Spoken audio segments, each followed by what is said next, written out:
Any other comments? I mean, I'll chime in. There's my. Bill? So I'm in agreement with Barb, and I actually see, yes, I see both purposes as the purpose of this public meeting, because there has to be a certain amount of outreach to say, so here's kind of where we're at so far, and we're letting you know what's going on, that sort of thing. And as Nana's laid out, educating a little bit about zoning and what zoning is and isn't and how things fit in. But I think that it really behooves us to do what we can to reach out to say, and we're welcoming your ideas. And, I think Barbara and I sort of laid out some of the thoughts of where public input at this early stage might be relevant. And, it's not just window dressing, yes, it can make it up, so that the town feels involved, but really the town is involved. So I guess this is a serious, for me, time for having the public say, you guys are way in the wrong alleyway, or, oh, this looks pretty good, with the caveat that it's always a subset of the town that shows up at any public meeting. And so you have to take everything with a grain of salt, that if everyone yells at you, that may or may not represent town opinion. You have to sort of do some further outreach to figure that out. So I would go with the both purposes. And just, Jean, to your earlier comment, yes, I agree. And I think as Evie said, some clarity and stuff in all our handouts, et cetera, will help. I really think that people understand that it's the town board is the body that either says that the zoning commission exists or doesn't exist. If they're really upset and thinks we shouldn't have zoning, they really shouldn't be coming to the zoning commission and yelling at us. What they should be doing is going to the town board, trying to convince the town board to have us stop. So that's one way to sort of deflect the anger. It's not, as you said, Jane, it's not our role to decide whether or not they have zoning. Our role is to come up with the zoning plan. And then the town and the town board decides whether or not we have zoning. So. Thank you both. Yes, in the white paper that Barb and Bill wrote, they did outline the purposes, and I think those indeed are the purposes to what we are trying to do, what's the zoning development process, and also to gain input from the town. I think both that paper and what Nan suggested said there are lots of ways that during a meeting we could gain input. For instance, this is very likely going to have to be on Zoom at this point. The world may change between now and December 2nd, but not that I know of. So I think we should plan it as if it has to be a Zoom and see what else we can do. But there are ways on Zoom you can break out into small groups on Zoom where you have a moderator. You can do polling on Zoom. So you can ask people questions and see their responses. You can get questions in chat and have someone moderate those and sort of lump some of the questions together and ask them of people. You can, there were several other ways you could do this. You can have people give us feedback afterwards saying, here's an email to write your comments to. So there's a lot of possibilities of getting feedback during the meeting, I think. I think the question really is about the content and what we're going to try to do. So Barb and Bill, do you want to talk about what your insight was as you were writing this, and then I'll ask Nan to do the same. So tell me what your ideas were for this. I think everyone's had a chance to read it, but I'd like to hear it from you again. Bill, do you want to go? Barb, I'm happy if you want to take that. Okay. All right. So our thoughts were, as you say, to have two purposes. One is to share information about zoning and the charge of the zoning commission and the role of the town board related to that, and as well draw out information from members of the town. And we thought that to share information about what the commission's charge is and what zoning is and what the implications of zoning, or options for zoning are, that would be usefully done by Nan and Rick, and they could draw on portions of the original presentation that they gave to the zoning commission, updated and shortened as appropriate for a public meeting. but really to introduce kind of key concepts of what districts are, what an overlay is, what what different zones are, what they might mean, kind of some definitions of those things, briefly, but to emphasize throughout that anything that we're discussing now is really in draft and very preliminary. And what we're really trying to do is to gain ideas and perspectives from those who are participating in the public meeting that will help inform the work of the Zoning Commission. And so with that in mind, which is really the second purpose of the public meeting, we had proposed that we at least show some very drafty, very preliminary visuals, i.e. maps of the town, to give folks some ideas of what constitutes the town, because not everybody will even know that. And what types of zoning districts there might be, and roughly where they might be, based on the discussions that the Zoning Commission has been having. And so the fuzzy maps that Bill circulated recently as an example visual, I think feed into that. One of the things that we talked about was really trying to draw out information about a series of questions. The idea of zoning districts related to hamlets, and to what extent hamlets are distinct from one another, or if there's just a concept of hamlet and multiple hamlets that are somewhat similar within the town. Secondly, the second major theme being beyond ag and residential kinds of districts or multi-use districts, that would be ag and residential and some, small businesses kind of thing. Should there be specific districts or zones that would focus on industry, for example, or would that focus on primarily or only commercial, for example? And so kind of helping us think through as the Zoning Commission, are we on the right track so far in the discussions we're having about ag, about residential, about hamlets, about more denser housing areas, perhaps within some of the ag rural zone, and really help us think through how are town residents feeling about this. And so that's kind of the content of the meeting. And then we had a number of suggestions about how to advertise the public meeting coming up. And to some degree, that might depend on what we have time and finances to do through the town, which would be kind of supporting the outreach or the advertising this opportunity. So Bill, what else do you want to add? Okay, so great. And the only things I would add is, I think this sort of laid out there, we'll have to sort of see what early December looks like in terms of participation, but I am very concerned because I know there are sectors of the town that are poorly served by internet, and they have felt sort of left out of much of the process already. And so I really, really hope we can work out, a hybrid meeting where there's at least, a location, the town hall, where people can meet in person. Having said that, I'm not going to be at the town hall. So there has to be someone in the Zoning Commission willing to be there to host that. And I'm not asking anyone to volunteer, but if we do have such a person, I think that would be great. I think the town would feel better served if in addition to a Zoom, that there was an in-person option for those who feel they can't participate properly over Zoom. And then done, Bill, Tim. Okay, and then Tim. Yeah. And just to finish up. And so, and then in terms of the visuals, the idea was to show, to some extent, a range. And for me, the range starts at, and it's kind of like one of the first map I threw out there, which is like 3 hamlets and the rest of the town. And, Nan and Rick identified some areas of town that look kind of hamletish because of housing density.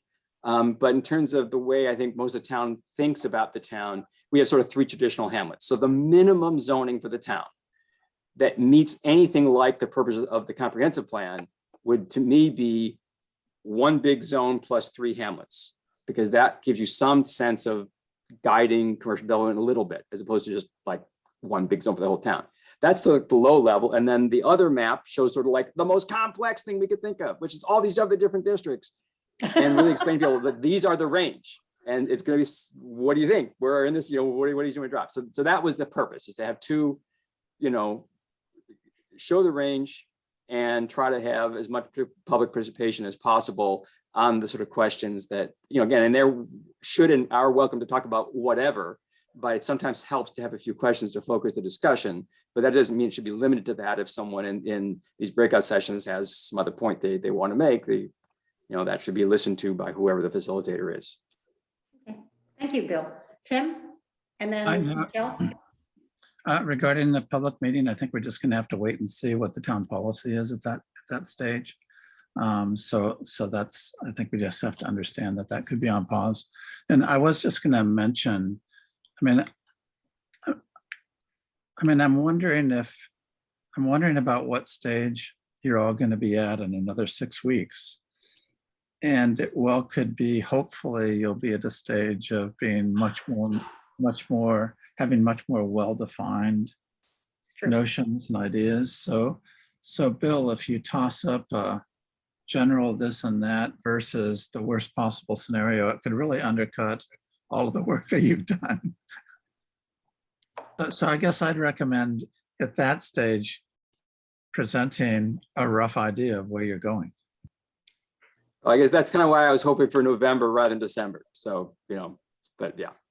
Thanks, Tim. Michelle and then Evie.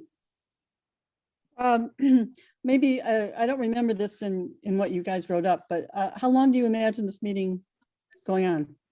I would say an hour and a half. Yeah, possibly we had 2. set a maximum of 2 hours, but the notes from Nan's meeting with Jean suggested 90 minutes. I Okay. think 90 minutes is a long time on Zoom. Yeah, but I feel like you're hoping to get through quite a bit of stuff. Yes. It has to be, we have to be very well prepared for this meeting. Evie? Yeah, that's a bit of an extension. I'm thinking about how long it took us to review and really understand some of the definitions. And we're doing this and have been doing this for now several months. In terms of introduction, I can see questions coming that are really pretty basic and from folks who just haven't been part of this and haven't really given much thought to it, but they're interested. And it brings me to the question of how much do you reasonably think, and it's just a question, that we could put out in terms of information prior to notifying folks of the meeting. And it comes back to asking people to weigh in on something they don't understand or they have many questions about, makes people uncomfortable and potentially builds some resentment, which we want to avoid. And these are really good summaries and really good points, Barb and Bill and everybody else so far. I'm just thinking, we're talking to each other. We've been together now for several months and we know what we mean. Let me see if So I I'm can thinking suggest about how to something. communicate that. I think both Nan and Barb and Bill suggested that we send out a postcard. I absolutely agree that a postcard, I think, should go to every resident about this meeting. And then that should reference, I would say 2 things, a website that will have a lot of information on it, on our regular website, and some written things which we could put in the post offices, the Brookton Market and the fire stations in a binder and the town hall and the library. If we do that, we have an option, we can give people a fair amount of information.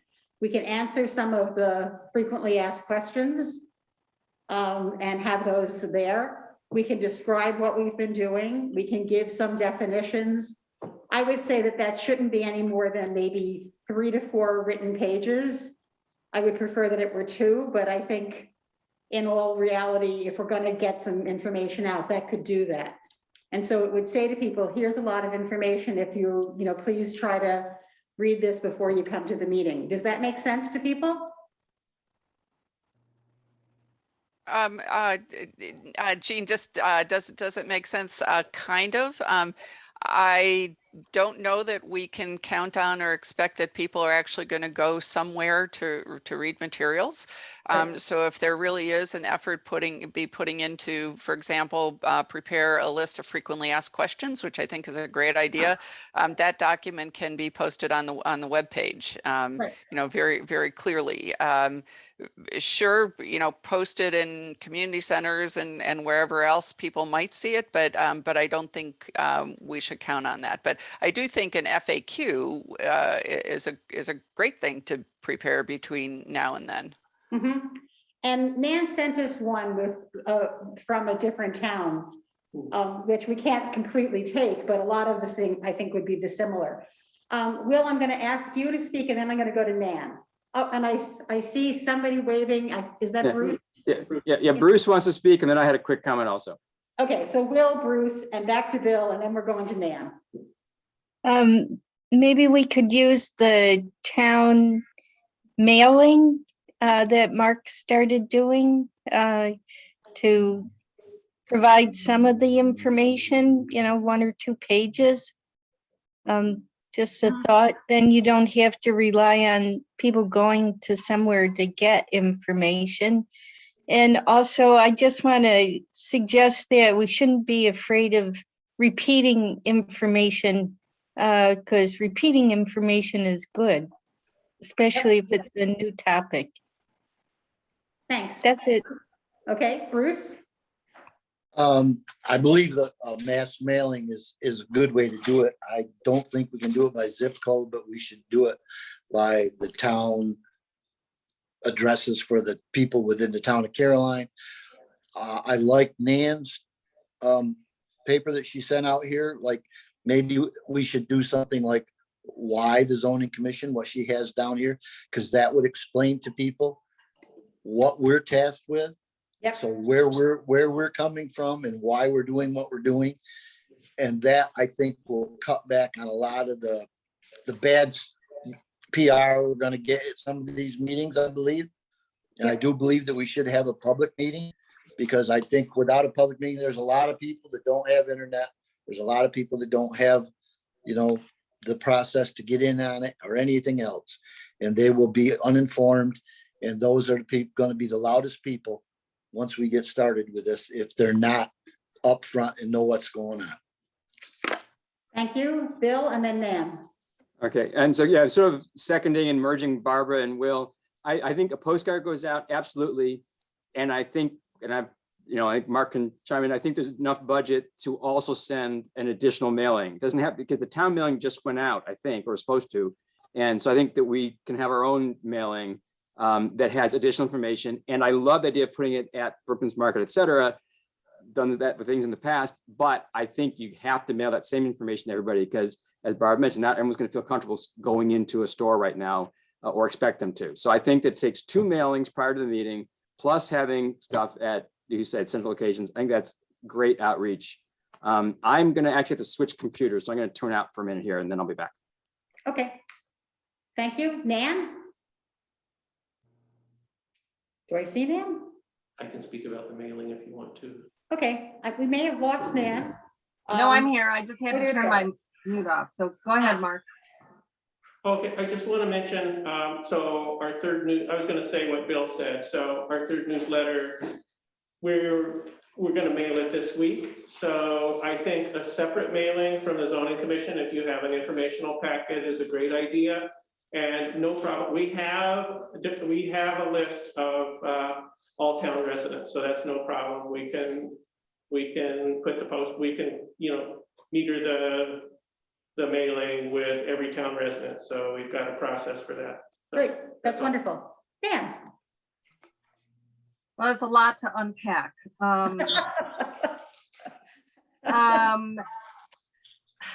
Yeah, so I think I'm more concerned about, the mailings are fine. If we have to do it Zoom, we'll make it work. I think I'm more concerned about the nuts and bolts. And, if I could wave the magic flag, I think a better, had it not been for COVID, I have had a lot of success lately with doing open houses where you can actually have one-on-one and stand there and talk to someone, and someone can look at a map or talk to you. I don't know if that's feasible. I did one outside last 2 weekends ago and it was phenomenal.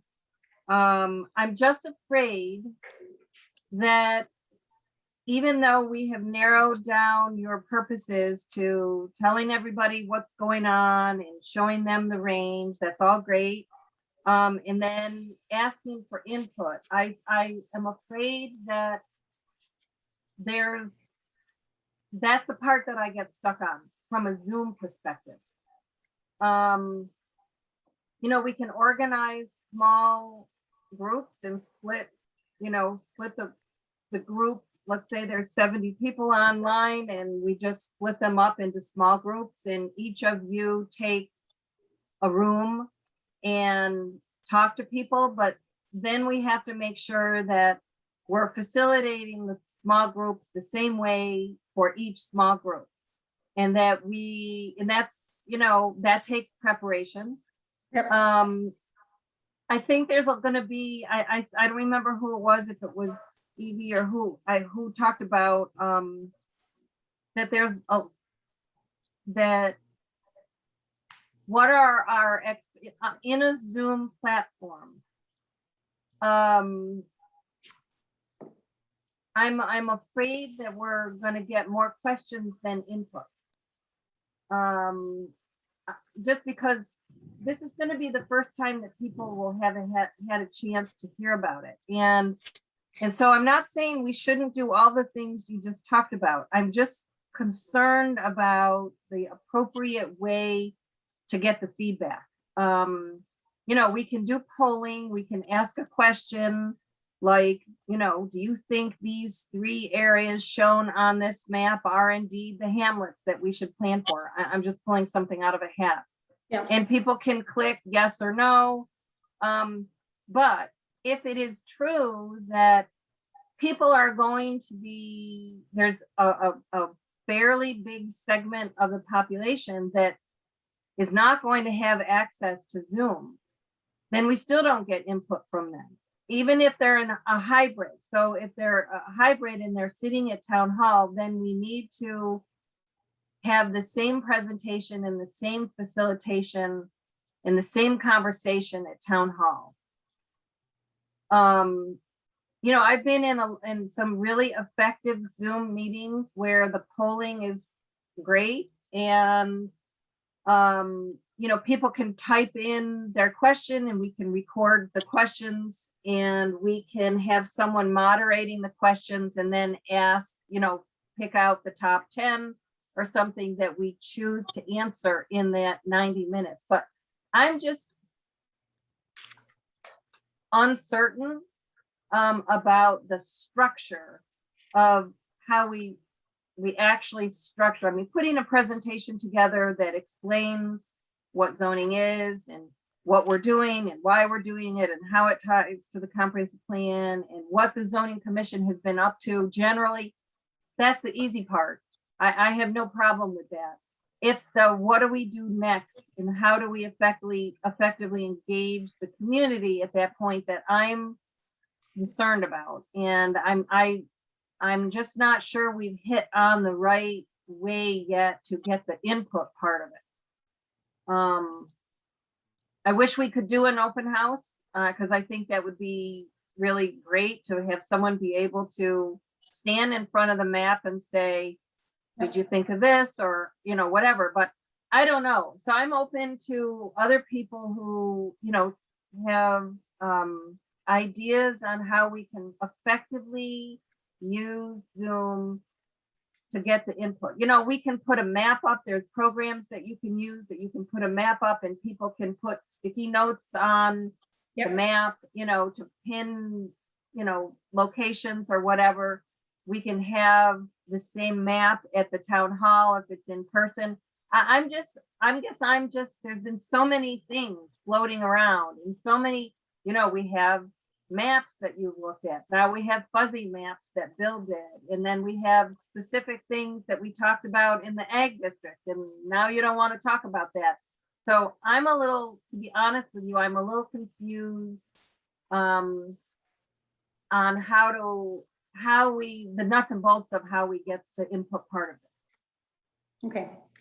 I'm going to suggest that I think we have sort of talked about this. I'm not sure we can come to a decision this evening, but I'm going to take a stab at taking what people have suggested and seeing if I can merge this into something that I think could approach it. I very much hope that we could have a public, I love the idea of not a public meeting, but these input sessions. I've done them when I've been a consultant for TCAP, and they're much better. You have stations around the room with maps and questions, and people go around and answer them, and it's terrific. I think if we were able to do one of those and then a Zoom meeting, you'd have the best of both worlds. People who were unable to come out and come to a public place could still go to a Zoom meeting. Others could come and answer those questions. And you have stations. So you have like 5 or 6 stations around the room, and people stop in over a 3-hour period. I have found them to be the most effective thing because you do get to have one-on-one conversations with people. So if that's okay with people, what I will try to do is merge what I've heard people say tonight into something that I think we can put together. And I'd also very much hope that some people would volunteer to work on the FAQs. That would be really helpful. Maybe starting with what Nan had done for the town of Cairo, reading that and seeing what else could work. You know, if you are at all interested in a little different spin and you think we can pull off an open house somewhere, you know, we could use the Zoom meeting as the introduction part. Simply, what is zoning? What is the zoning commission? How does it relate to what, you know, the comprehensive plan, what we're trying to do, and all of that kind of, what's a zoning district? What's an overlay? Just a primer. That could be just a presentation. That could be live. It could be recorded and put on the website so people could watch it at any time they want, and use it to follow up with, here's where all of our information is. Here's our minutes, here's our recordings, here's our draft maps, whatever those draft maps are, and then come and talk to us. If we don't do that, I think we have to really, you know, if we can't figure out how to mesh those two techniques, I think that you guys need to decide whether simply collecting people's comments is enough feedback, whether you want to break into small groups on the Zoom, and how we organize that. So I think that there's, or we do all of the above. So I think you have some decisions to make about, again, I'm more concentrated on the nuts and bolts of how we make this work. Yep. I agree very much with what you said, Nan. I think though it's a 3-part, because if we actually get to mail people information, everyone will have that. That's the first part. So the first part is A and B, the postcard. The second part is they get the packet of information. Then we have a Zoom where it's probably fairly one way, but we could have some polling or something done, and you could collect questions and answer them. And number 3 could be come and talk to us. And let's hope to God that by January or February, we could actually have that happen. Our numbers in the county they were going down, but they started to rise again. And we'll have to see what happens again tomorrow. The numbers in the hospital went way down to 2, but they're up to 7 again. So it's a little troubling. And we know that there have been a lot of breakthrough cases, as well as a lot of cases of children under 12. So Ernie has his hand up. I'm sorry, I really can't see a damn thing. But I will. I'm sorry. My personal feeling, I'm just going to go on the record saying that if there is not some sort of place where a person can go that doesn't involve a computer, that doesn't involve a smartphone, that doesn't involve some sort of crazy machinations, then there's no, the meeting is worthless. So I think the idea of a hybrid Zoom for those people who do not want to come to a public place and have that choice, but to have it as completely as an electronic information thing is just worthless. You know, we are not engaging our population that way.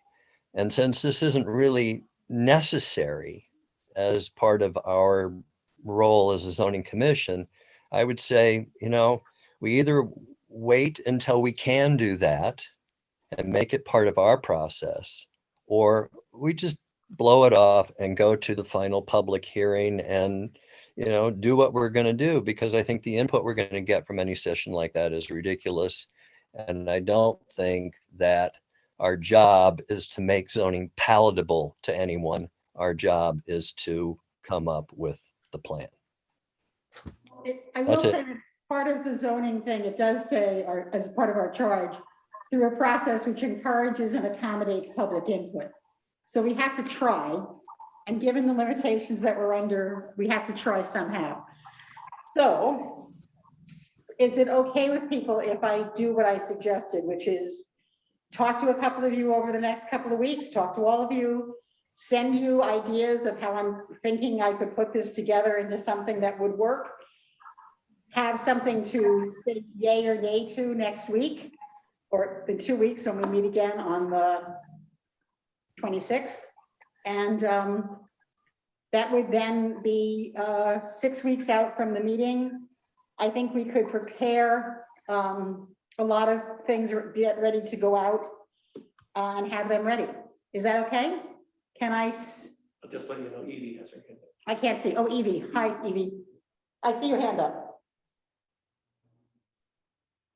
Sorry, my mute button wouldn't go away. I'm wondering what the feasibility might be of using the community hall at some point, whether we do it right after the Zoom meeting to do something that ends up being a non-electronic informational sharing. It's a bigger space.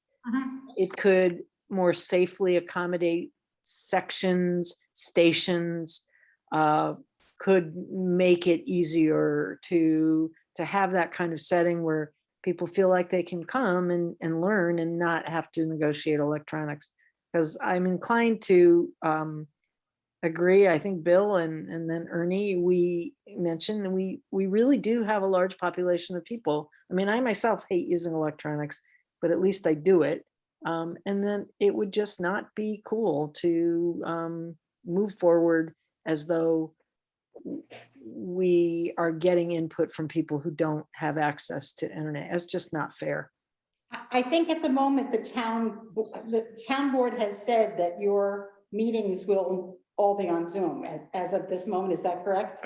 Well, the state has enabled remote attendance. So public officials may attend remotely.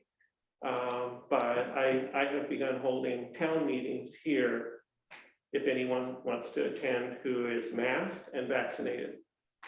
So that's our provision. So did you all hear that provision? So the provision at the moment is the town meetings are open, but you have to be both masked and vaccinated to attend in person. So you could do that. So we could do that. Bill?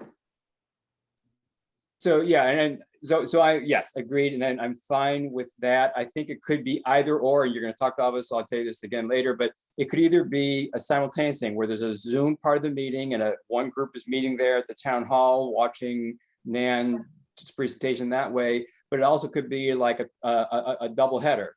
You know, one day there's the Zoom thing with the presentation, and all the remote stuff. And then there's the next day, not like a week later, not 2 weeks later, not 2 months later. The next day, there's something at the community center where there's lots of air. And the meeting before Nan's presentation was recorded. So that recording is played for those in attendance. and then they do their breakout session. So my plan, the plan Barbara and I had was that at the end of the presentation, whoever's there breaks up into some number of groups. So there's 5 to 8 people in a group. So everyone has a chance to actually say something with the moderator listening. And the job of that moderator is to accumulate those comments. And so that could be the Zoom part. And then same, people who are in person break out into however many number of groups it is that comes out to that. And I don't care if they happen at the same time, but I want them close consecutively in time so that it feels, sort of like one meeting. That's all I can say. Okay, And during all that, I am gonna try to work on that Bruce? kind of idea of how that would work. And I will try to send that all out to you within a week so that people can have a chance to mull it over and we can finalize this on the 26th. Does that sound good? Bruce is about to have a wants heart to attack. talk. Bruce wants to talk. Bruce. Yeah.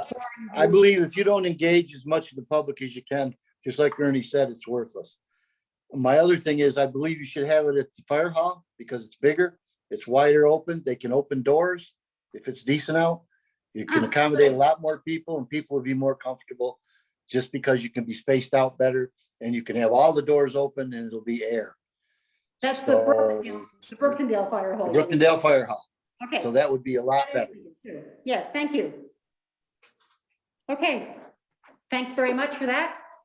I'm going to move us on to the next thing on the agenda. And which is Nan talking about picking us up from where we were 2 weeks ago. Okay, let me share my screen here. And I'm going to end this I'm going to try to go till 9:30 tonight and give you an hour. And we'll end this at 9:10 and do the other 2 things we have on our list. Can I say something real quick? Yes. I hope we'll discuss what Nan put down for a public meeting at some time. Because it was a little bit different than Barb and. Yes, I Bill. think you did, and I will incorporate that into what we said. Does that sound good? Oh, sounds okay, because I like what she had to say and it looked a lot less complicated, Okay, a little more down to earth. thank you. Okay, Nan. And I'm just gonna say, Okay. before Nan starts, I'm gonna probably be begging out here at 8:30, 8:40. So it's not because I hate what she's saying, but I just have to go. So go for it. Okay, All right, so just as a quick recap, the last 2 meetings we spent talking about the ag district. And you went kind of line by line, talking about what kind of coming up with ideas that define the kind of uses that you foresee in, the greater part of the town. So if you remember back to our first meeting, I think zoning really has 3 main components. What are the uses that are allowed? What are the dimensions that those uses are allowed at, whether they be lot size or setback or any number of other dimensions? And then a set of development standards that some uses may have specifically for it. So we've kind of framed the discussion for the residential or the agricultural area. And so moving on to talk about some of these other techniques that are out there. Nan, can you make the larger, can you make the document larger? Yes, sorry, I can, sorry. Thank you. If you Yeah, just better? go down on the bottom, all the way on the bottom right, you can make it larger. See where that little scroll bar is? Yeah, but is That's it, great. Thank you. I mean, how's that? Great. Can you see it now? Yes, Yeah, thank okay. you. All right, so I really think that it's time, so we have kind of an idea of the uses. And I think it's time to talk about some of these other tools that can be included in a zoning law. So what this chart does is it kind of goes through on this left column, it goes through the types of methods that you might be able to use to reach some of your goals. some of which might be via an overlay, some of them might be just the requirements we have in the zoning district. So I don't know if you've had a chance to review this kind of fairly lengthy list of things, but I thought that it would be helpful for me to take, maybe before Bill leaves, take the next 15 minutes and go through these all so that you kind of know what, if some of these might be terms that you're not familiar with. So if you could allow me to do a little tutorial on this, and then we'll circle back to what you think about them and whether any of them sound attractive or not for you to explore more. So this first one is called a conservation subdivision. It's a modern permutation of clustering. We don't really use the word clustering anymore, especially in rural areas. The method of a conservation subdivision is usually applied to large subdivision, major subdivisions that would be usually like 5 lots or more. And it's a siting, it's a design technique. And it basically says that you can build as many houses as the district allows you to build based on the density that you have set, but that a certain percentage of the parcel will remain permanently in open space. And that the part that become the buildable part of the lot, the houses are strategically located. They may be clustered, they may not be clustered, but they're strategically located. So all of those new houses have either physical access or visual access to that preserved open space. So you're creating an amenity for the residents. You're also preserving open space, whether it be for a natural resource or for farming. Some of the conservation subdivisions are oriented around a farming activity. And so the farm fields are preserved for farming activities, and the houses are strategically located around whatever resource there is on the parcel. And it's a much more flexible technique. It does not rely on set lot sizes or frontages or the space requirements, because you're designing for the land. So I think that a conservation subdivision, while it's keyed to major subdivisions, I don't know, I doubt you've had that many major subdivisions, but it's a tool in your toolbox that you could have in place to handle should you ever get a major subdivision. And then there's a whole other set of what I call rural siting guidelines. And these can be established in your zoning law as either a guideline, like we'd like you to do this, or here's some things that we would like you to do to the maximum extent feasible. Some communities require these things. It depends on where you are going to fall on that spectrum of shall versus may. But some of these techniques are, especially in a rural area, that you ask people to site their homes or whatever buildings they're building to the edges of a field or off of prime farmland soil, so you can maintain those areas for farming. So you could have that kind of critical mass of maintaining the farmland. Similarly, the next one is called a building envelope, which is right now, most subdivision laws concentrate on where the boundaries of the parcel are going to be, which in my mind in a rural area has less impact. It's like, honestly, like, unless there's some crazy line, who cares where the lines are? From a rural impact point of view, what matters is where the buildings go. So similar to this, that the zoning can address where the placement of the building envelope would go. So you look at where there's slopes, where there's wetlands, where there's a stream, and you say, when someone comes to do a subdivision, for instance, the zoning will say the planning board or the review board will place the building envelope off of those things so we can preserve those things. That was the typical thing of what we would include in an overlay. Setbacks, I think everybody is familiar with. You have front, side, and rear setbacks. I think that the front setback is particularly important in the hamlets because the hamlets have that traditional feel. Why do they have a traditional feel? Next time you drive through one of your hamlets, take a look, and I think you'll see they're smaller lots and the houses are moved closer to the roads. So I think there's a role for setbacks, maybe not everywhere. Maybe we can be flexible, but certainly in some areas it may be more important than others. The other technique is buffers. Buffers are often placed between when you have a residential subdivision go in next to a farm operation. It's the new residential subdivision that has to have and maintain a buffer to kind of separate themselves adequately from the farm operation. So we can talk about that. This next one was really for commercial uses, and that you already have that kind of in your site plan law that basically looks at the building placement and the design for commercial uses. And I think you have that pretty well fleshed out that we can bring all of that into the zoning.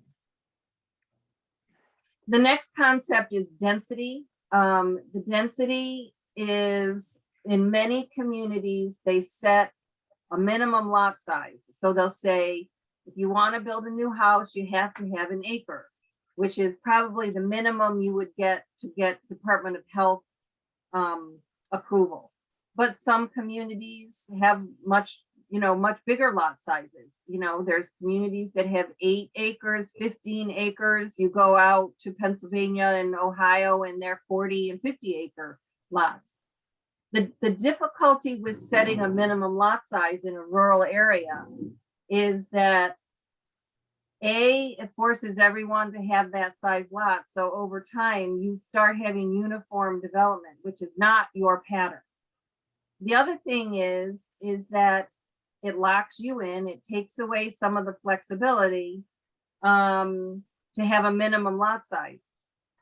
My opinion is, let me just flip down here. So there are some alternatives to a minimum lot size, and that is setting a density. So you say, well, we're going to try for 1 dwelling per 3 acres. So the lot sizes are less important than the overall number of houses you have in any one area. So we have in rural planning, we try very hard to separate out density, which measures the number of houses per acre versus the minimum lot size, which is how much space you need per house. And there's all sorts of creative things that we can do when we separate these two out. So I would urge you to, to think about how do we keep things rural? Well, one of those ways of keeping things rural is an appropriate development capacity. You don't want to have, 100,000 new homes come in. But what is the density and how we organize that? So I've given you some information here. Another creative thing that I like to use is if you're not married to a minimum lot size, you can actually use an average lot size. And so this gives someone an opportunity to say, I don't have to create uniform 3-acre lots. I can have one 1-acre lot and 2 2-acre lots and 4 5-acre lots. And when you average them all together, you come out with whatever the density is. And I can share with you some illustrations of what this means. I know it's a lot. I'm going through this very fast. But I wanted you to understand what some of these concepts were. This next one is another technique we basically say, you got 100 acres, for instance, but on that 100 acres, you might have a 50-acre wetland. So you don't have 100 acres of buildable land. You only have 50 acres of buildable land. So the net buildable acreage in zoning says that you calculate how many homes you get based on the buildable acreage of your parcel. So you subtract out the environmentally sensitive areas that shouldn't be built on, and you calculate how many homes you get based on what's left over. So it helps you find the right capacity for that parcel. We talked about this last meeting where you can set a square footage size. This may be more important in the hamlet, in the commercial district, if you do those, less important in the ag district, but just so that you know, you can establish a minimum, or a maximum size of a building, not for houses and not for agriculture, but for basically commercial uses. You can say, we're not going to allow them to be more than X square feet. And some of these other things here get a little kind of permutations on the same theme of figuring out the right level of development for the capacity of the land. So the maximum lot coverage is exactly that. Is how much of any lot can buildings cover? And I can give you an example of that. In watershed protection areas, we typically don't allow more than 15% of a lot to be covered with driveway in a building and other surfaces that you can't let water run through. So you can set a maximum lot coverage, and it could be different. You could have one level in the hamlet and a different level in the rural area. The open space ratio is a technique where I think it's a little complicated for some people to get their heads wrapped around, but the open space ratio basically tells you the same thing as lot coverage, only we're measuring it by, this measures by how much lot coverage you have, this measures by how much open space you're going to have on the parcel. Road frontage is, I don't want to say a holdover, but I guess my bias will show through, is that it's a holdover from before we had any of these other techniques to use, where communities spaced out people by saying you have to have so much road frontage on your parcel. 50 feet, 200 feet. Some communities have 500 feet. I think that if you want to space people out, there are way more effective and easier ways than requiring road frontage.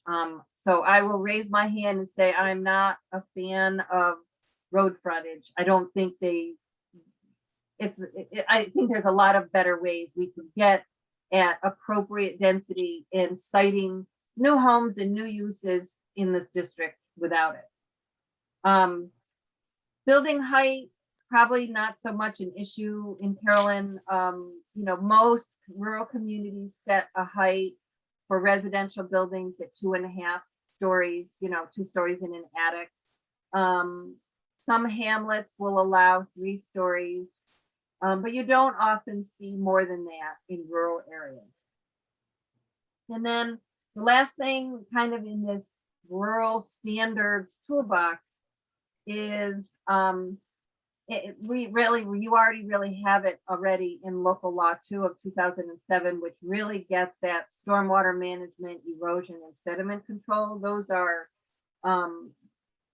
depending on the size of the development, it may be subject to DEC requirements. If it's smaller, the stormwater management and erosion are really important design features that we should be, in my opinion, we should be paying attention to, because if you don't, those are the things that cause water to run down someone's new driveway out into the road, or cause, the water to pool behind someone's house, or to change the flow of a stream, or pollute a stream that might flow through a property. So these are very important environmental issues that, if you're serious about protecting those environmental features, we should think about. So that's like throwing a whole course of rural planning at you in 15 minutes. And I apologize for that, but I wanted you to at least have a little bit of background on what these things are. And there are other things out there that, so, you know, we could come up with a mix and match. It could be one or more of these things, but, you need to, you know, you're at the point where you need to start thinking about how do we reach the goals that the town has set for agriculture, environmental protection, climate resiliency, rural character, you know, and all of those things that are near and dear to your heart established in the comprehensive plan. So I guess I'll throw it back at you first. You know, are there questions about any of these techniques? And then, you know, I'd like to get some feedback on how you feel about some of these techniques so that we again can start, I can start understanding, even though we're going to be collecting public input on all of these at some point, I can start thinking about what types of things we have to fashion in our draft. Okay, Barb has a question. Barb? Yeah, thanks, Dan. This is very helpful. So as we go through each of these, will you point out if there are any that are opposites of each other, or, you know, something that we can't have if we have, you know, if we can't have A, if we have B, so that we understand what the implications are? Sure. Yeah, I think that there's some choices. It truly is a mix and match. For instance, you can set a density and have a minimum lot size. You could say that the minimum lot size is as small as the Department of Health will allow. And you can still set a density that tells you how many houses in an area are acceptable for that district. But I will try and pipe in, you know, as we go along. Any other questions? I will ask a question. Do we know what the smallest lot size is that the Department of Health allows now? And is it Yes, different in areas? it is 1 acre, 1 acre, right? right? Isn't it 2 acres if you have to use a sand filter? I asked the town code officer, he said 1 acre because that's the guidelines, but Ernie, you're an architect and have built houses, Well, so I I just, will yeah, take it's your been word. a long time, but having done developments in the past, we had 2 acre lots out on Hartwood Road on Ellis Hollow Road because we had to have at least a 2 acre lot to put in sand filters, and we had to put in sand filters. I will right. ask, and so we'll know. Yeah. Make How does myself- that work? How does that work in the hamlets when lots are much smaller than that? How might that work? Yeah, that's doesn't. why hamlets often need infrastructure. So we can have the best hamlet zoning in the world, and you know, we could say, oh, we want houses on 1/4 acre lots, and if there's no way to get a well and a septic system on a 1/4 acre lot, basically the zoning sets a 2-tiered system. One is if you have water and or sewer, and one is if you don't. So yeah, you wouldn't be able to get those really small lots without the infrastructure. Although a developer can put in their own infrastructure, Correct. you know, it doesn't have to be town infrastructure. Yeah, so to chime in, that's exactly how the Boyceville stuff was done. They, you know, did wells and other stuff. And to also add, I believe our subdivision law sort of suggests 5 acres as a minimum lot size. It's not a hard and fast rule. So what the code officer told me was that, you know, they go by the health department 1 acre rule, maybe with some limits, as Ernie pointed out, but that there is some language about 5 acres in our subdivision law. Huh. Really? Yeah, But I don't remember it, but yeah. I have to. yeah, I was read- gonna say, I don't remember. Well- wouldn't we be tied? You know, and a Wouldn't we be tied suggestion, to the health department? Well, the minimum will be the health department. So if you have a minimum that's 1 acre and the health department says based on the perk test, you need 2 acres, then it would have to be 2 acres. Yeah. But Right. my zoning does not do good when it suggests. Zoning is either a yes or a no. So for a zoning law to say, we'd like you to have 5 acres is meaningless. So I really think that, we need to kind of wrap our head around that vague And, rules cause problems.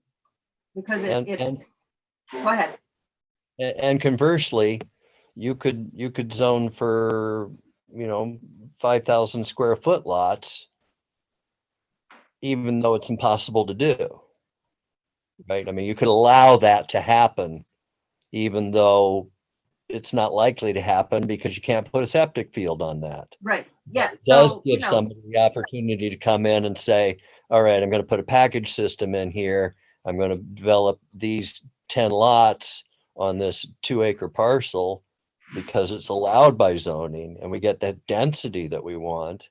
Yeah. Even though it's below the threshold that the health department sets. So the health department rules are not our rules. Those are, they made, they do direct how dense we can do at today, but the zoning rules are what directs everything in the future. Correct. One of the, just to chime in just for a second, one of the issues in the past, just for information, has been concern about about water draw in terms of density and well water usage and its impacts on downflow wells. And that came up many, many years ago in terms of a very, very large subdivision that never happened. Right. So, Can I chime in just for a second? Because I do have to sign off. Oh, yeah. And so, yes, I like the conservation subdivision idea. One question is how relevant is it going to be if we decide to go with a very low density ag conservation zone versus other areas that are where we're going to allow more denser development? It might, we have to sort of see where this actually would partake, where would there be a use for it. But I like that concept of preserving stuff, and particularly the idea of citing off prime farmlands. I mean, that's, you can't get more clear guidance from the comp plan, then that's what we want, right? We want to preserve the prime farmland. So I like a citing law that says that. And in terms of density, as I think I wrote once before, I like very much the idea of governing by density rather than minimum lot size. Danby, I think, is struggling with this. They have sort of like a large minimum lot size and are indeed getting that kind of uniform diffuse development that Nan mentioned. What I like about density is it allows, say, a farmer who needs to raise a little money to preserve his farm to sell a couple of 1 acre lots, as opposed to, oh, my minimum lot size is 20 acres. Now I got to take a bite out of my real fields. So I think it's really useful to have that flexibility to allow some small lots so you don't chop everything up. The one question I have is sort of how that gets measured, because it gets more complicated when it's not, I mean, minimum lot size, anyone can, see that. Density depends a bit on scale length. Like you have a bunch of them right, like 4 or 5 1 acre lots close to each other. It's very dense right there. Are you, so I don't know if that, now we hire someone like you to sort of figure out, are we starting to exceed our density threshold with a scale length is? So that's my one concern about density, is it gets a little confusing, but I really like that concept, and that'd be the way I tend to go. And in terms of setbacks, my last comment, yeah, in a rural area, I'm going to be pretty loose on setbacks. I think we sort of our concept in Carolina is people kind of do what they want as long as they don't harm other people. So I would agree that those are more relevant maybe in a hamlet where people are closer together. That's my take on it. Something with lot coverage, again, I'm hoping that the way the rural conservation zone develops is there's a number of large lots and a number of small lots, and I wouldn't want to limit the small lot coverage all that much. So I'd probably be pretty lax on the lot coverage, with the caveats that in, areas where you need enough permeable soil, pervious soil, et cetera. So that's sort of my general take on it. And I'm sure there'll be a lot more comments from people. But, and I'll sign off in a couple minutes. Thanks so much for letting me chime in. Thanks. Anyone else want to comment? yeah, other like gut reactions or direction that you can offer? I have I'm one. a, Go okay, ahead. go ahead, Gene. Ernie, I Gene, think. Or is it Bruce? I can't tell who All it right. is. okay. I think that the development density, based on kind of the idea that, there's the 3 acre, 5 acres. I don't remember that the zoning law ever said anything about 5 acres, but anyway, that's beside the point. But if you were looking at a 3 acre average density, and that there was some incentive for the developer to, that is, he or she would be allowed to put more houses on his or her property if they did cluster, as opposed to just dividing it up into a bunch of lots. You're saying that your note up here about conservation not working if it's voluntary. And so I'm Right. thinking that there may be some ways to incentivize that rather than just say it has to go this way. Right. Before you move on, yeah, I'll jump in and say that a purely voluntary section on conservation subdivision, that's not going to get you anywhere. But if I agree with Ernie that you can offer what's called a density bonus to sweeten the pot and say, hey, landowner, if you use this technique, we'll let you build 25% more homes than you would otherwise, or whatever the figure is. So that definitely, and you can have incentives for green development. You can have incentives for certain designs. You can have incentives for all sorts of things that would get them a little higher density to make it worth their while to offer the kind of amenities that are important to the town.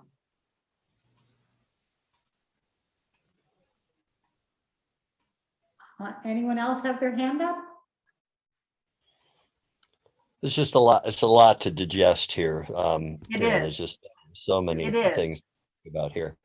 No, I think that as far as setbacks, I think that one of the things that we're starting to see in more urban situations are that in town setbacks are you have to build close to the road. You have to build 2-story or higher, because you're trying to create the sense of a town as opposed to just kind of, closer lot lines. So those are some things to consider here. In general, I find other setbacks to be just kind of annoying and don't make any sense and just create uniform patchwork development, which isn't very attractive. I will say that I think that in many of our hamlets, the setbacks from the road are very small at this point. Right, and that's part of that's part of our character, right? Right, exactly.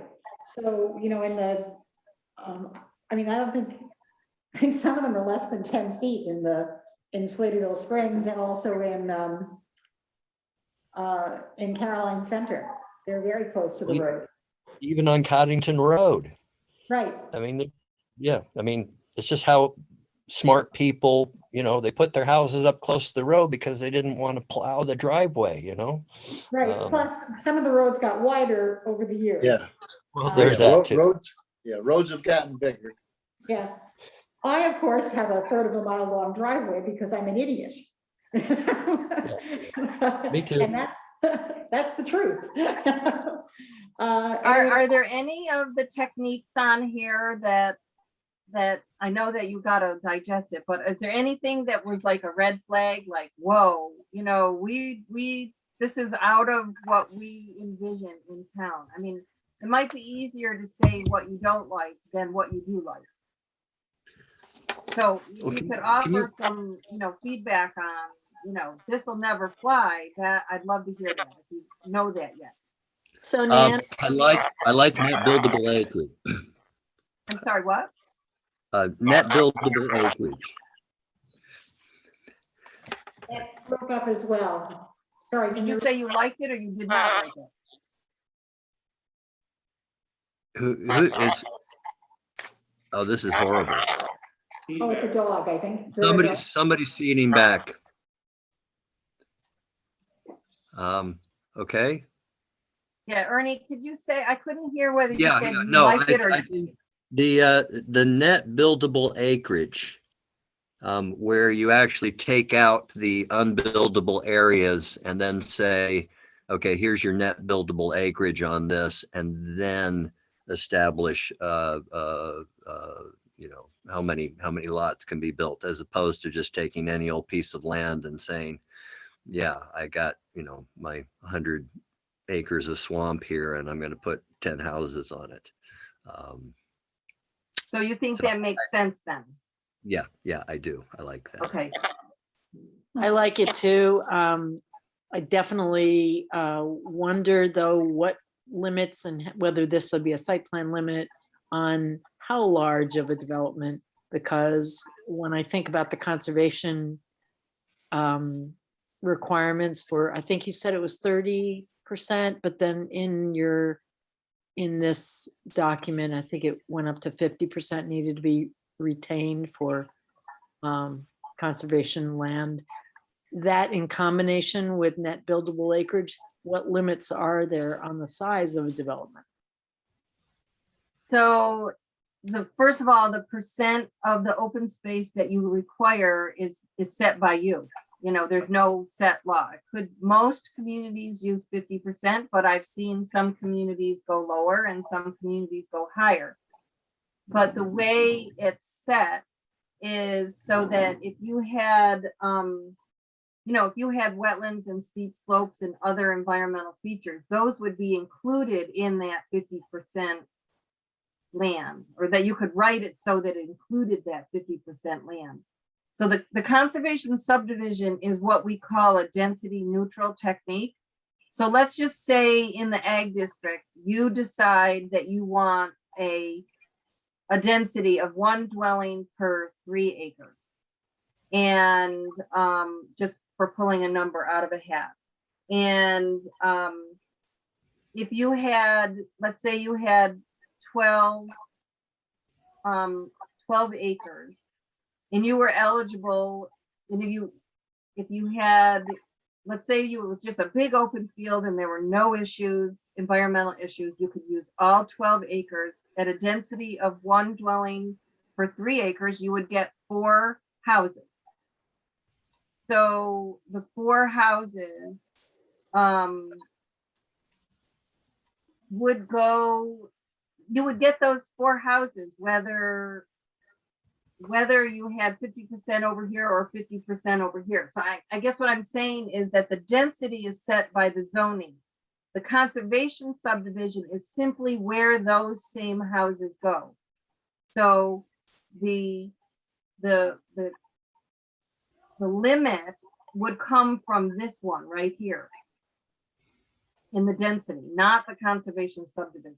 So think of the conservation subdivision as simply a design issue.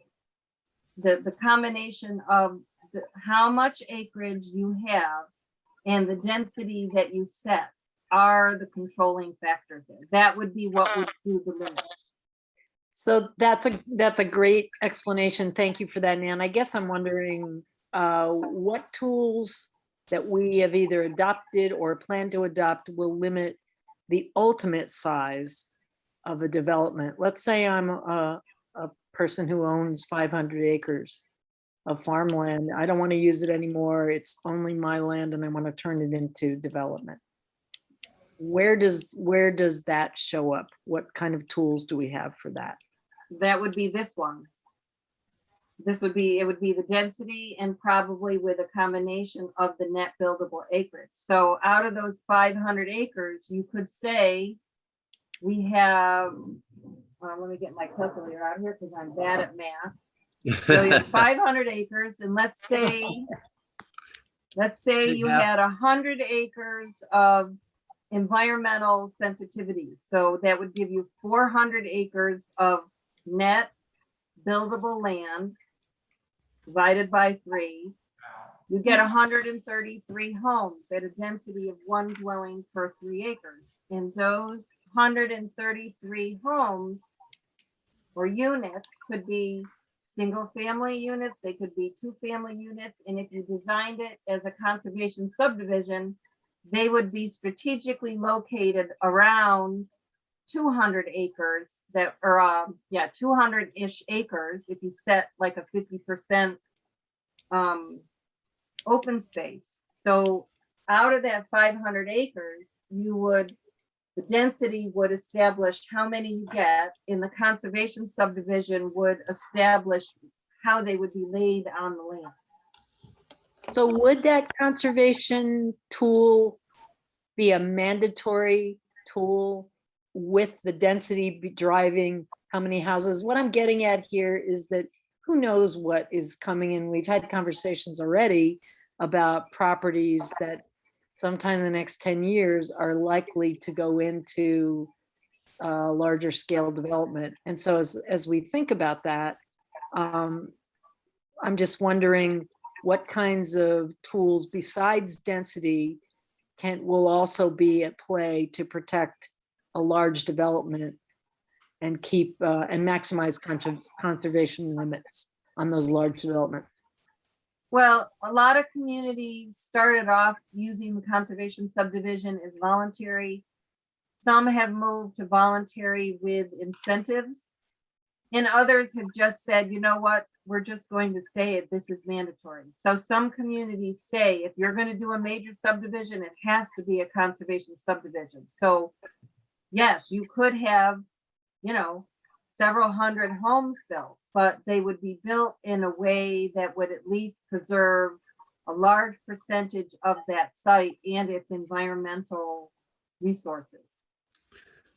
Sign me Yeah. up. Well, I think currently our subdivision law, five units and five or fewer, you go ahead, do what you want. That's a minor subdivision, and then 5 or more. I don't remember, it's 4 or 5, whatever. Then it's a major subdivision, and then it comes under a whole lot more scrutiny about Right. the roads and the utilities and the drainage and all of this other stuff. And so I think that's already there. So no matter whether this is a 20-acre thing or a 2,000-acre thing, these density and conservation issues are going to apply equally. I mean, it's just, that's just kind of how it works. I just get a little bit concerned about how difficult it is to kind of administer these things and really make these calculations. And I guess you have to have the developer do them, and then the planning board or whoever will review their calculations. But I guess I've never run across this in my own work, and just kind of wonder just what kind of a nightmare is it?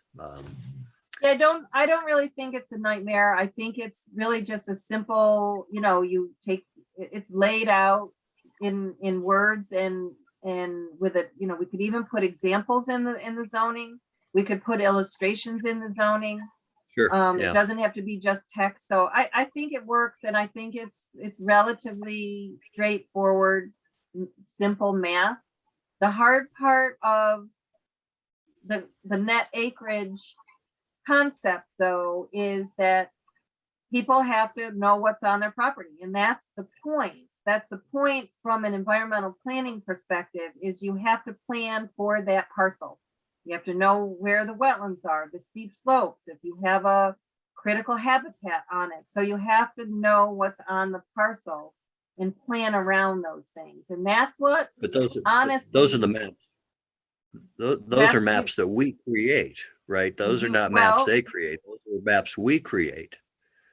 well, Those yes and are no. I mean, it could be that they use your maps, or it could be that the part of what a surveyor does, they go out and they identify where these things are, they delineate the wetlands, and they come and say, here's the things that are outlined in your zoning that we have to protect. and they're 20 acres out of 100, you got 80 acres left over, and you apply the density to those 80 acres. So I think it's pretty straightforward. Okay, I'm gonna move on to Val and then Barbara. Okay, yeah, in terms of the conservation sub, I think it's a great idea too, and I think it would seems to be in Caroline's interest to actually make it mandatory, especially at a certain threshold, I would think, because you know the voluntary thing, I agree, won't work out very well. I think that there are so many different ways that one could define it. You know, there things like wetlands and streams are already, you know, technically would be included in those districts, and then things like fire ponds and things like that, which would be a really great asset if anybody really wanted to develop a fairly dense subdivision of some sort. Seems like it would be a worthy thing to do. So that's in regard to that. My other thing had to do with the density, that other density issue that was further down. I remember seeing in the maps that there are streams, for example, where it's a 50-foot either side of the stream district that's determined to be unbuildable, and then there's sometimes 100 feet other side of a stream which is unbuildable, and things like steep slopes are really tough to sort of identify, right? Because there's always a slippery slope. It's always, you know, one side or the other, and there's a varying degrees of what constitutes steepness. And also it begins to encourage people to eliminate slopes, you know, to begin to flatten things out or terrace things instead. So I just, my concern with the density issue is that notion of how it's determined and how it's measured. And I suppose that if we allow them to develop criteria, we have to be able to check it against some criteria of our own. And that's, I guess that goes back to the map issue. Yeah. You know, and for a homeowner who's doing this on, you know, the back of the napkin kind of thing, yes, those things can happen. You know, slopes can be measured based on the survey. Yeah, you would certainly not allow someone to do any grading until they had permission to do whatever they were proposing to do. Yeah, the criteria for the net acreage, what you would be subtracting, whether we would have the overlay or not, or how we would measure those things, all have to be outlined in the zoning. We would want to be very clear. The worst thing that we can do is leave it vague, because you will have those problems if we leave it too loosey-goosey. No, but I think it would be based on maps that we've already created. We have a wetlands map, we have a slopes map, we have unique and natural areas map. Those are the maps. The lines are drawn. If somebody wants to, you know, argue them, I think we have to be open to that. But I certainly think that the easiest way to do it is to take, you know, what you have and say this is what it's going to be, and then you just decide what the thresholds are. Is it 100 feet? Is it 50 feet? Is it 15%? Is it 10%? So there's, I think there can be, you know, real clarity there, and subject to, you know, reasonable heads discussing it when a final site plan is being reviewed. But, you know, it makes it pretty clear from the outset. It's not telling somebody they have to go out and get a wetlands delineation before they can even start to think about it. Val, did you get your question answered? Yeah, I suppose so. I mean, the thing is that it's the case with everything that it has to do with the zoning, that anybody can, I suppose, always look for a waiver and you know, look for an exception of these things, and that's where, you know, Board of Zoning Appeals, yeah. right. I mean, there's so many streams, for example, on our property, and that if we could probably never do anything, you know, if we started taking 100 feet from every stream. And maybe you shouldn't. Well, unfortunately, somebody back, I'm serious. I mean, that's what well, we're here for. well, that's unfortunately somebody in 1840 actually did, Yeah. so because Yeah. I guess those really dumb people who settled here hundreds of years ago had different ideas of where they should put their houses. Exactly so. Barbara and then Edie. Barbara? Yeah, thanks. It seems like we're jumping around here. So I'll just jump again. There was some item that was related to square footage. I think that's lower in the list, square footage right of here. buildings. Yeah. So just a question there that, for example, in the site plan review law as edited, as proposed to be edited by the prior task force, there was an item in there that talked about massing as one of the design standards. And what it said was that buildings that had footprints larger than 1,500 square feet must be designed as a series of smaller masses or design components. So in effect, you wouldn't end up with a 2,500 square foot or 9,000 square foot or 4,000 square foot single structure in a design mass. So if this was treated as zoning, I'm assuming that somehow the zoning then relates to the site plan review, and one has to rely or reinforce the other. Yes, and what I'm recommending is that standards like that one is better set in a section in the zoning called design standards than in the site plan section itself. I think it's just an organization. So yes, it would definitely be in the zoning.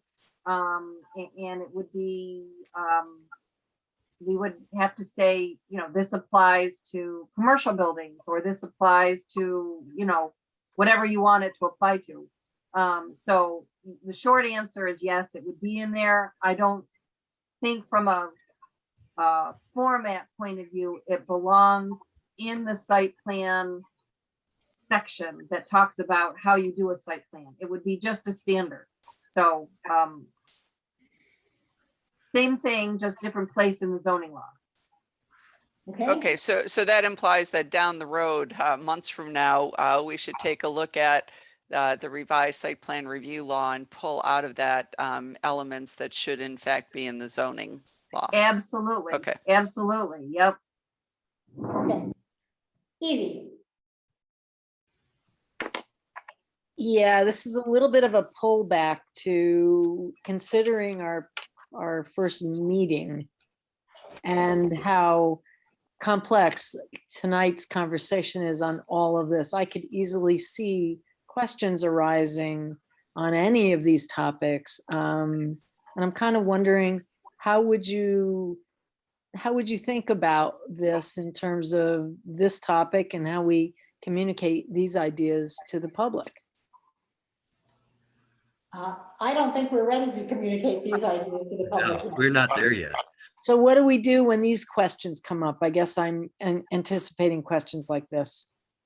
Like, how many houses can I put on my land? Or would there be any separation between the farm next door and my property and things like that? Well, I think either you have no public meetings until the very end, or you have to say, we are working on those things and this is where we are at this point. But Nan, you've been through this many more times than I have. What would you say?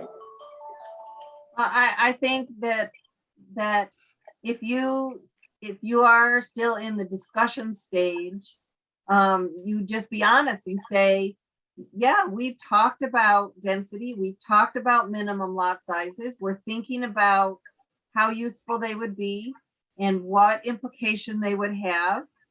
So it's currently on the table, and then turn it back and say, how do you feel about them? Right. I mean, that's the, what else can you say at this point? Right.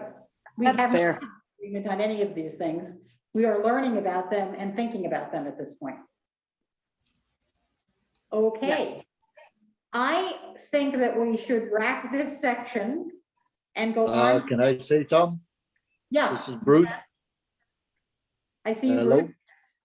Yeah, just to jump around here real quick, I'm gonna need time to read all these over again and digest them a little more, but going through what we've already done, the conservation subdivision design sounds good to me. Like it said, it can't be voluntary. I like the idea of the incentives on the density of housing. Not real positive about the use of the average lot size. I really agree with Nan on the road frontage. I don't think road frontage should be really a big problem in any way. And the other thing was the one question on the first one was locate the building envelope on a lot. I mean, I understand that when it comes to like distance from streams and wetlands and protected areas and stuff. But you could also get into a can of worms, like if I have a great place to put a house on my piece of property, but the neighbor can't stand it because he can't see down the valley. You know, so I'm kind of wondering how locating building envelope on a certain lot would work out. I mean, I understand for, like I said, streams, wetlands, protected land, but I'm sure there are many other things that would come into play. Like if I wanted to build 2.5 stories and the neighbor's got a single story, or, you know, those type of questions. Will it be a problem? I don't know. I'm just thinking about it. But like I said, so I need time to look at them all over, and then I'm sure I'll come up with more questions or likes and dislikes. Okay. Yeah, and I was a couple months ago or a couple meetings ago, I forget when it was, I sent you all a little kind of 1 or 2 page summary of conservation subdivision that has illustrations in it. Yep. So you can, I will resend that to everyone now that we're at this, actually at this topic. But if you want pictures or any other information, just send me an email and I will send you, I have oodles of information that explain all of these things. So just let me know and I will kind of pop them in this chart so we have them as we go along. If you haven't had a chance tonight to voice your opinion about one of these things, or you have a question about it, it would be great to just jot your question down in that column that Nan has, and you could just send that to her or have them ready for the next meeting when we'll probably discuss some of this again. That sound good? Nan, a question. Will you be sending what you've done tonight out to us with the comments, or are you gonna hold on that? No, you mean the notes that I took tonight? Yes. Oh, yeah, I can send that right over. I'll just save it and send it right over to Jean and she can distribute it to everybody. Okay, great. I will do that tomorrow then when I get them. The last thing on our, well, the next to last thing on our agenda is talking about Article 1. And I want to thank Barbara for having reordered it. And I think, Barbara, that you did it in the way that it's in good, begins with a C. You know what I mean, the plan. Yeah, I didn't do the reordering. I just did a couple minor edits. It was Ernie and I think, was it Michelle and Will, I think, who Yes, did Ernie the and Michelle details and of Will, that. and I just made a few editorial suggestions recently. So thank you. Thank you for all of you for doing this, because I think I like the fact that it harkens back to the plan. Any of you who worked on this have anything you want to say about it? Well, since, you know, we got some comments back from somebody named Don, and I don't know who Don is, and I didn't even get the comments, so I really don't know, but people were chiming in as if they understood. Yeah. So anyway, we need to finalize this. Yes. I think Barb's edits are great. I would finalize it with those edits, but if there are other edits, I will that should be made. Don is Don Barber, and I think as you saw okay. my emails today, he had asked for a copy of this because he couldn't find it on the website. So I sent it to him, and then And then after that, we put it on the agenda to talk about tonight. And he came back to me and said, oh, I'm going to work on this. I think I have some suggestions. And I said, well, don't work on the old one. Here's the new one, because that would be silly. And I will try not to do that again, because that's an issue. But I'm more curious. I don't care. I just curious what he had to say. he had 3 comments, and the first, I'm not sure if I can't, we have very little connectivity. I only saw 2 comments anyway, however it was presented. I only saw 2 comments. The first one was about protect the land's town, forest, air, and surface waters. And it basically said, can you protect them, or are you trying to conserve them? I think was his question. No, actually, he was using the term guidance for development, and the point is that zoning is much more than guidance. Using guidance in the language would actually water down what zoning is about. You know, zoning is a law, it's legal requirements. So the referring to guidance just isn't, kind of pertinent for what the zoning commission is working on. If you can read it, can you just tell what the other ones were, just so that people will know what they are? Yeah, the second comment was with regard to language that says that, a quality environment is deemed essential, quote, to the maintenance and continued development of the economy. And that language, I believe, is essentially right out of the comprehensive plan. So I think that was part of the purpose of including that language in the purpose statement here. And I don't have the impression that he was aware of that. And then the third comment was on the rewritten section Part B that talked about maintaining the rural character of the town as described in the comprehensive plan. And the first item said foster and preserve farming and other businesses and activities associated with agriculture. And his point was that, in fact, not all farming practices conserve the town's natural resources. That, quote from him, some forms of farming are actually very extractive and deplete resources. But the issue here is that with the New York State Ag District, we're really not allowed to prevent certain types of farming or agriculture or make those kinds of value judgments within a zoning law. So again, there was some concern about trying to respond to that particular edit, and the suggestion was to leave it as is, which reads foster and preserve farming and other businesses and activities associated with agriculture. Thank you. So with that, I think I heard Ernie sort of saying, shall we make a motion and pass this the way it is currently written? Well, let's finalize it first, and then we can pass it at a future meeting. Okay, well, let's try to pass it now if we can. Okay, all right. I mean, I don't see the difference between finalizing and passing it. We can always go back and change it if we Well, decide. right. Well, So I'll make a motion then formally, which is that the zoning commission approves the Article 1 title enacting clause scope and purposes document prepared by the subcommittee of Ernie, Michelle, and Will, and includes the edits offered by Barb that were circulated to the zoning commission earlier this week. Is And there then a we can second? vote on it. Seconded. Fabulous. That's a motion on the floor. Do I have a second? Seconded. That's Will. Thank you. Any discussion? Yeah, so you'll send that with the changes? Yep. Okay, Yes, you've already gotten it, but I will send it again when I send out the minutes, because it will be in the minutes.